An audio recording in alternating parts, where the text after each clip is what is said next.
I'm Logan. I'm 19 years old and just started studying medicine in New York City. Originally from Texas, my parents live in Dallas where my dad works as a surgeon at a university hospital, and my mom takes care of our home. After finishing high school, I moved to New York 4 months ago to live on my own. I worked hard and got into medical school in July, inspired by my dad. But I haven't been able to enjoy typical college life. I wanted to make friends, join clubs, and have fun, but money has been tight. My parents pay my tuition, but I have to handle all my other expenses. Apart from classes, I've taken on jobs like tutoring, event staffing, and working at a bar. Even with these jobs, it's been hard to make ends meet each month with rent and living costs. I often switch between jobs to fit my schedule and work mostly on weekends. It's been tough both mentally and physically. I get tired in class, and when I come home late, I struggle to find the energy to study. I'm worried I might have to repeat the year because I'm falling behind in my classes. If things keep going like this, I won't be able to focus on my studies, which are supposed to be my main priority. I felt anxious and desperate, so I called my mom to ask for some financial help, even if it was just a little. My dad is rarely home because of his busy job, so my mom handles the finances.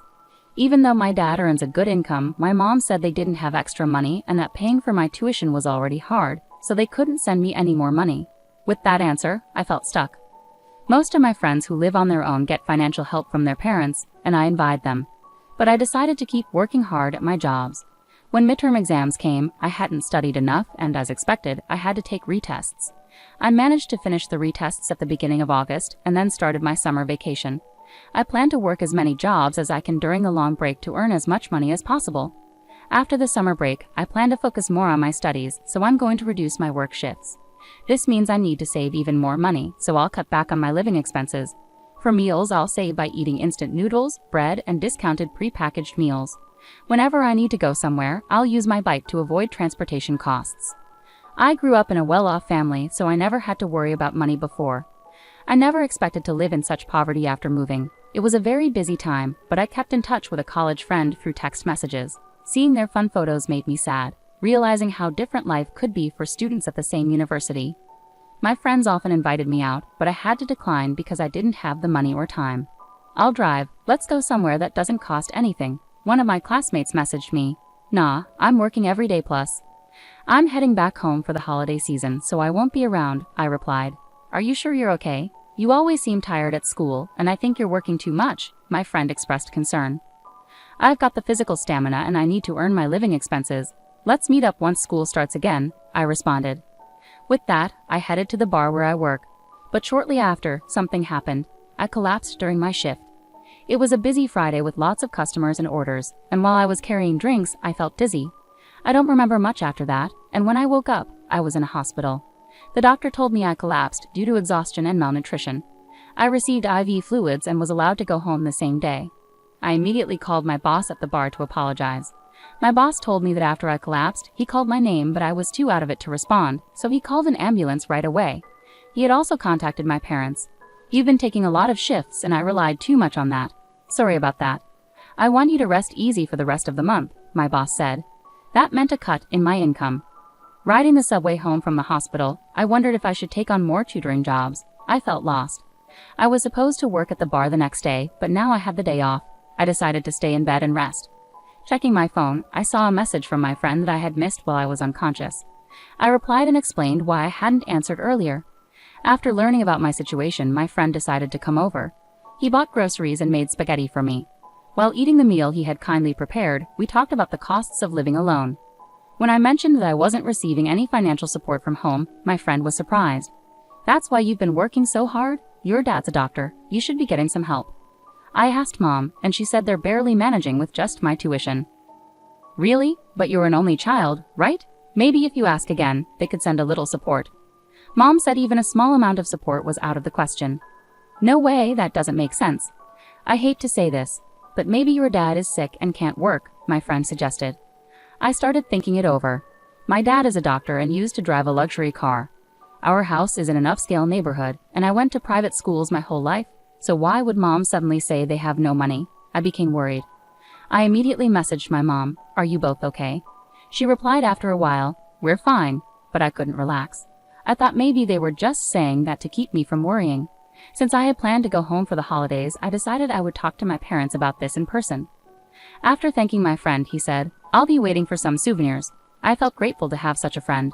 The holiday season came, and I took the cheapest flight I could find back home. I could only stay for one night and a day because of my job, but I was looking forward to it. When I arrived, my parents greeted me at the door. My dad seemed surprised when he saw me. "You've lost a lot of weight, really," he remarked. I hadn't noticed myself, but apparently I looked quite different. My mom was also taken aback and fell silent. For lunch, my mom had prepared salad, soup, and chicken wings. For the first time in a long while, the three of us sat down to eat together. As soon as we sat down, my dad looked worried and asked, "You look thinner. Are you eating properly?" I told him the truth. "Not really. It's been a while since I had such a luxurious meal." "What do you usually eat?" my dad inquired. "Instant noodles, bread, and sometimes discounted pre-packed meals." "What about the cafeteria food?" he asked. "The cafeteria is too expensive for me." "Is it that expensive?" he questioned. "It's about $5 or so," I replied. Hearing that, my dad looked puzzled. "Is the money I've been sending enough for you?" I was confused and responded, "Huh? I haven't been getting any money." My dad was shocked. "What do you mean? So you haven't received any money for the past 4 months?" "I haven't received any. Have you really been sending money?" "I had asked your mom to transfer $2,000 every month into your account." "Really?" I was surprised. "Mom told me that your finances were tight and that she couldn't afford to send any money." Dad looked confused. "We have enough money. What's happening?" Dad immediately asked Mom, "Paisley, have you been sending money to Logan like you're supposed to?" Mom looked down without saying anything. I started to worry. Maybe Dad got sick and couldn't work, so that's why I wasn't getting any money. "No, I've been working as usual," Dad said. "That's good to hear," I said, feeling a bit better. "But then why didn't I get any money?" I was so confused. "Paisley, what's going on?" Dad asked again. Mom still stayed silent and wouldn't look at us. "Please, don't stay quiet. Can you explain?" Dad asked again. Finally, Mom said softly, "I haven't sent any money." "What? You haven't sent any money to Logan?" she admitted. Both Dad and I were shocked. "What? Why not?" Dad asked, surprised. "There are just too many things we need to pay for," Mom started explaining. "Isn't our home loan already paid off?" Realizing she couldn't hide it any longer, Mom revealed, "I've been keeping the money for myself." I was shocked. "I read online that medical students can earn more than regular students by tutoring, so I thought you'd manage." "I asked for some money, even a little, but I didn't realize you were struggling that much," Mom continued calmly. "There was a call from Logan's work recently, saying you collapsed from overwork," Dad interjected. "And I noticed today how much weight you've lost." "What? Logan collapsed? What happened?" It seemed my dad hadn't heard about this before. I explained, "Yeah, but it wasn't serious." "Paisley, why didn't you tell me?" "I'm sorry, I was scared you'd find out I wasn't sending the money," my mom replied, and my dad was furious to hear this. "This is unbelievable. Logan had to work until he collapsed because he didn't have any money." "I didn't mean any harm," my mom said, showing no signs of guilt. "What have you been using all the money for?" my dad asked my mom directly. After a short pause, she spoke up. "Actually, I've accumulated some debts." "What?" It was shocking to hear that from her, who always seemed to manage our household finances so well, even tending to the garden flowers. The money went towards paying off my debts. "Debts? How much do you owe?" my dad asked, looking incredulous. Mom, still avoiding eye contact, said softly, "About $100,000. $100,000? I couldn't believe it. My dad sighed heavily. "How did you accumulate so much debt?" "I got involved in gambling," she admitted. "I ended up with gambling debts without your knowledge." "Why would you even start something like that?" my dad asked, clearly dismayed, holding his head in his hands. "About 2 years ago, I started gambling just to pass the time. I won some money, and it felt good initially. I only used small amounts, but going to the casino became a habit, and I started betting more and more. I couldn't stop, and that's how it all added up to that amount." I had never gambled, so I couldn't understand why she couldn't stop. "Yes, I kept trying to win back what I lost, but I ended up losing more than winning. I even used some of our savings." "So you've spent more than just the debt amount?" my dad exclaimed at my mom. "How much of our savings did you use?" "About $30,000. I stopped taking more because I was afraid you'd find out." She looked like she was on the verge of tears. "If you had talked to me about it sooner, maybe we could have handled it better. With that amount, you could have worked part-time and paid it back bit by bit, right?" my dad suggested. When he said this, she yelled back, "I absolutely refuse to work part-time." "Face reality. You're the one who got into this debt," he said, visibly angry. "I've been a stay-at-home mom for so long, I can't start working now. That's why I turned to payday lenders." Her selfish reasoning shocked me. Then the interest started piling up, and the debt kept growing. I got involved with multiple lenders, and now I can't keep up with any payments.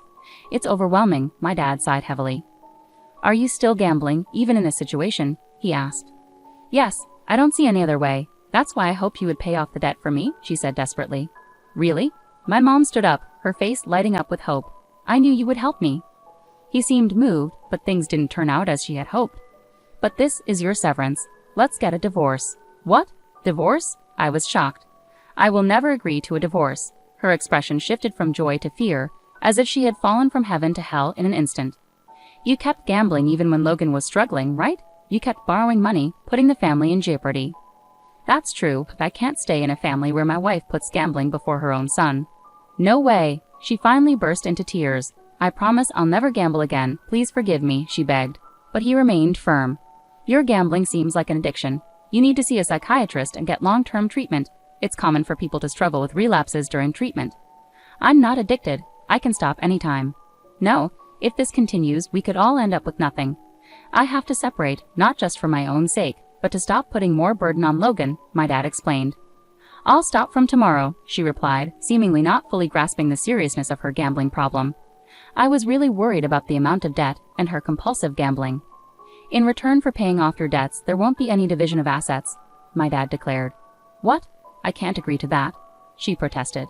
If you don't repay the debt, they might freeze your account, she went quiet. I never imagined coming home after a long time would lead to this situation. I felt so unsettled by my parents arguing. No, Dad, can't we hold off on talking about divorce? Maybe take some time to calm down and think things through, I suggested. I'm sorry, Logan, but that's not possible, he said calmly. I thought Dad might have rushed into talking about divorce out of frustration, but it seems like that's not what happened. After a tense lunch, I retreated to my room.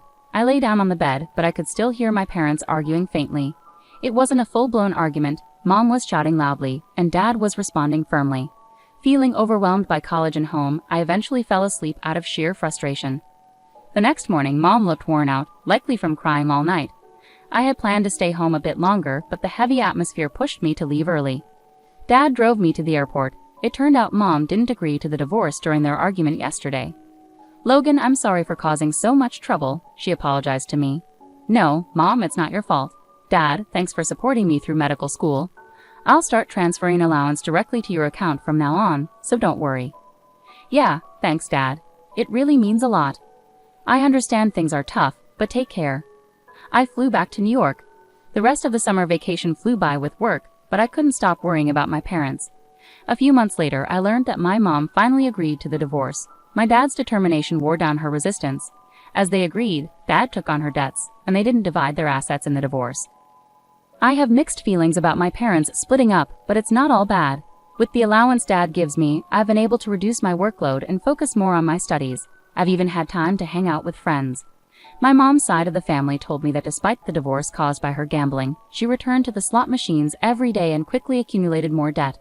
Her family couldn't bail her out, so she reluctantly started working part-time. She's currently in therapy to conquer her gambling addiction.